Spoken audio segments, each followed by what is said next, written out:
Self-image is what determines the success, failure, and happiness of a person. Now, self-image is the belief system that we have about ourselves in different aspects of our life.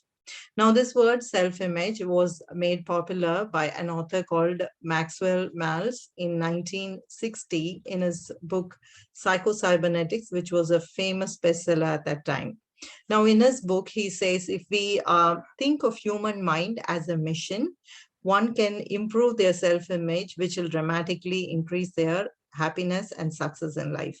Now, I've been reading this book recently, and this is a fantastic book. It's like the grandfather book in personal development, which came out in 1960. And I'm going to be making some videos to share with you my lessons and learnings I'm having with this from this book.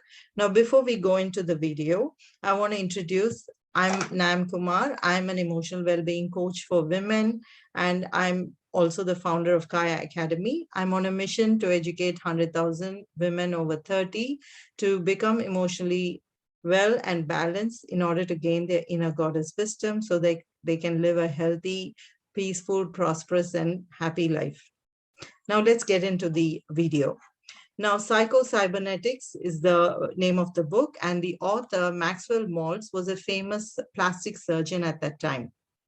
Now, when he was doing the surgeries on his patients, and he saw that these patients, his patients were dramatically transforming after each procedure, he felt that the secret and the magic was his scalpel. But upon going through a lot of patients, he found that this transformation was not happening for everyone. And that made him question, is it really the scalpel that's doing the magic, or is it something else? So I want to share with you from chapter 1 some cool examples. Now, he talks about how changing a physical image of a person changed the person's self-image, and so it created the transformation. Now, he gives some examples of a prisoner who became a responsible person in the society after undergoing a physical change under the scalpel. And similarly, a shy person became a confident person when when the nose was rectified, and a poor salesman became an overnight sales machine after removing a scar from his face, and so on and on. He has so many people who transform their life, but he gives examples in some cases where he saw that this a shy duchess who was always felt shy, she remained shy even after the operation. And also he saw that there was a pattern with few people. Although they really changed, there was a stark difference in the way they looked after the procedure. They didn't believe they've changed. They felt that they still looked the same. And people who believed that they still looked the same did not change either. So he's talking about how the scar in a salesperson changed him and made him into a successful sales machine. The same scar, when a college student in a duel got the scar, made him feel really good about himself, and his confidence and self-image went up. So he realized that the mystery, the magic, is actually self-image. So he says having a good self-image, when it is intact and secure, when your self-image, you feel secure and self-confident, free to be yourself and express yourself and function at optimum in your life and society. But when self-image is ashamed, you hide and become difficult to get along with, to the degree that we even deny the gift of life and sometimes even embrace and choose death. So he says the creative and success mechanism is something that's built within us. He explains our consciousness like a machine, and he says that this machine is actually geared for success. It's a goal-striving machine.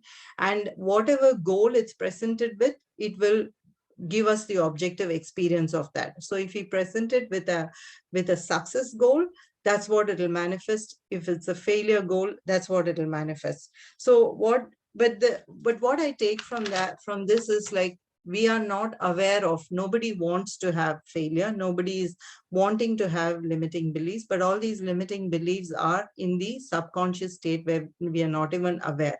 We pick up beliefs about ourselves from our childhood through our successes and failures and all different experiences.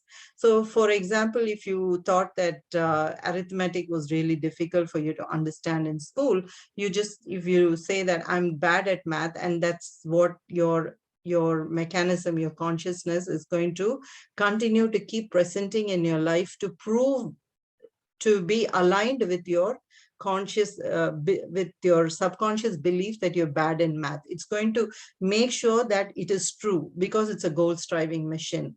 So our self-image is the most important, and if we feel that we are unworthy and undeserving, it provides us with the objective experience of that. And if we serve it with positive worthiness and deserving, it will become the success mechanism of making us feel more and more positive, worthy and deserving, rather than act as a failure mechanism. So next in the chapter, he talks about the method or the programming to go, how to program ourselves. So he says practicing and experiencing habits of thinking, new thinking is really important, is what he explains here.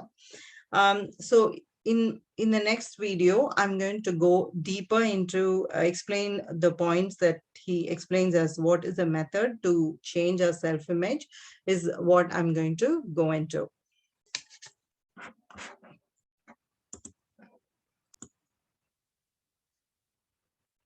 So before we end, the key points from this video, the learnings from this video, is self-image is a really important concept that we need to become aware of and reflect on what are our beliefs consciously, that we know about our beliefs about ourselves, and reassess which is serving us, which is not serving us.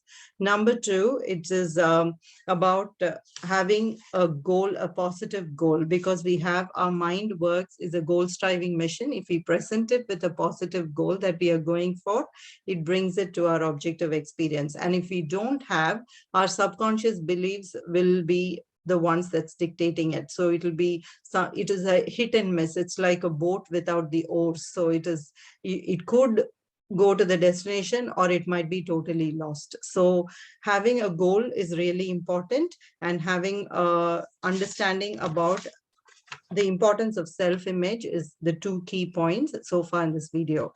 I'll see you in the next one. If you like this video and if you like the content in this, I would like to know your thoughts, and in the comment below, let me know what you're thinking about it, and if your connections that you made as well.